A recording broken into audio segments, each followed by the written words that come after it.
It was supposed to be the perfect honeymoon. Clara and James, newly married and deeply in love, had rented an isolated lake house in the remote woods of Pinecone Lake. Nestled between towering pines and overlooking the still mirror-like waters of the lake, the house promised tranquility and romance. The first few days were magical. They spent their mornings kayaking on the lake, their afternoons lounging on the dock, and their evenings wrapped in each other's arms by the fire.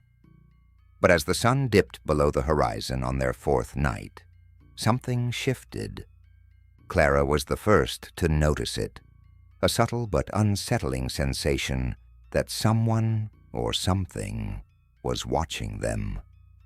She mentioned it to James, but he brushed it off with a laugh. "It's just the wilderness," he said. "We're not used to all this quiet." But Clara couldn't shake the feeling. She began to catch fleeting movements in her peripheral vision, shadows that seemed to dart between the trees.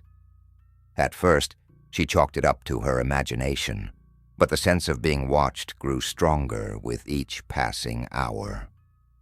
That night, as they lay in bed with the windows open to let in the cool breeze, Clara heard it, a faint rustling outside. She sat up, heart pounding, and nudged James awake. "There's something out there," she whispered. James groggily got out of bed, grabbing the flashlight from the nightstand. "It's probably just a raccoon or something. I'll check it out." He pulled on his jacket and stepped outside. Clara watched him through the window as he disappeared into the dark woods, the beam of his flashlight cutting through the night. She waited, her nerves taut. But after 10 minutes, he hadn't returned. "James," she called from the porch, her voice trembling. There was no response. The minutes turned into hours. Clara paced the living room, her mind racing with worst-case scenarios. She considered calling the police, but their phones had no signal this deep in the wilderness. Just as she was about to grab the car keys and search for him herself, the front door creaked open. "James!" she cried, running to him. He stood in the doorway, his face pale and his clothes damp with morning dew. "I'm fine," he said in a monotone voice. "I just got lost." Relieved but confused, Clara hugged him tightly. His body felt cold and rigid against hers, and when she looked into his eyes, they seemed different.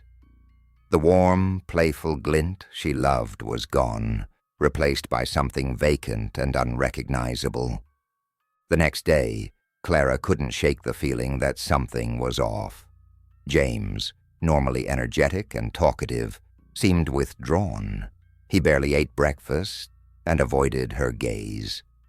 His movements were strange, too smooth, too deliberate, like he was trying to mimic how a human should behave. "Are you feeling okay?" Clara asked, trying to hide her concern. "I'm fine," he replied, but his voice was flat, devoid of emotion. That afternoon, Clara noticed him staring out the window for hours, his eyes fixated on the tree line. When she touched his shoulder, he flinched as if her hand burned him. That night, he climbed into bed without a word, his back turned to her. The following day, Clara decided to search for answers.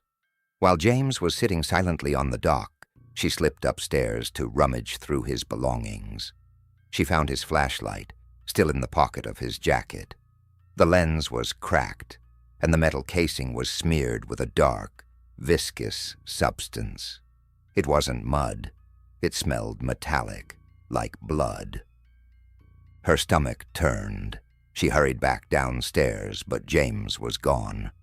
Frantic, she searched the house and then the woods, calling his name. Hours later, she found him standing in the water, waist deep in the lake, staring up at the sky. "James, what are you doing?" she shouted. He turned slowly, his face expressionless. "It's almost time," he said cryptically, before walking back to the house. That night, Clara confronted him. "What's going on, James? You're scaring me." He smiled, a cold, unnatural smile that sent a shiver down her spine.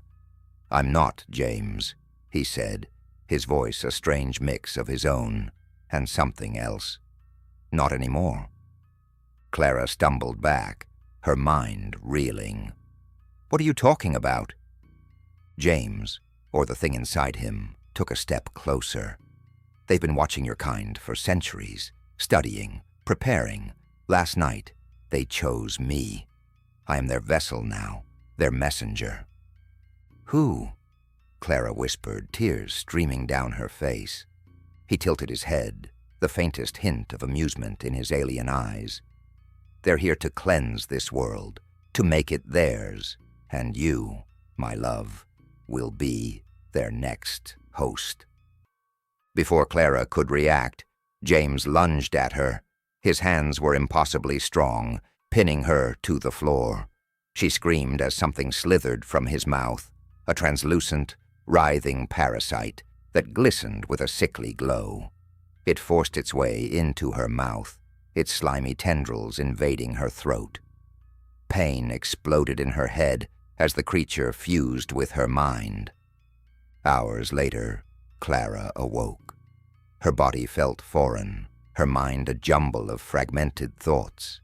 James knelt beside her, his eyes glowing faintly in the darkness. "Do you feel it?" he asked softly. "The connection?" Clara nodded slowly. She could hear them now, the voices of countless others like her and James, a vast hive mind spanning the stars. Their mission was clear. Humanity's time was over. As they stood together on the dock, gazing out at the lake, a bright light appeared in the sky, descending toward the water. The invasion had begun, and there was no one left to stop it.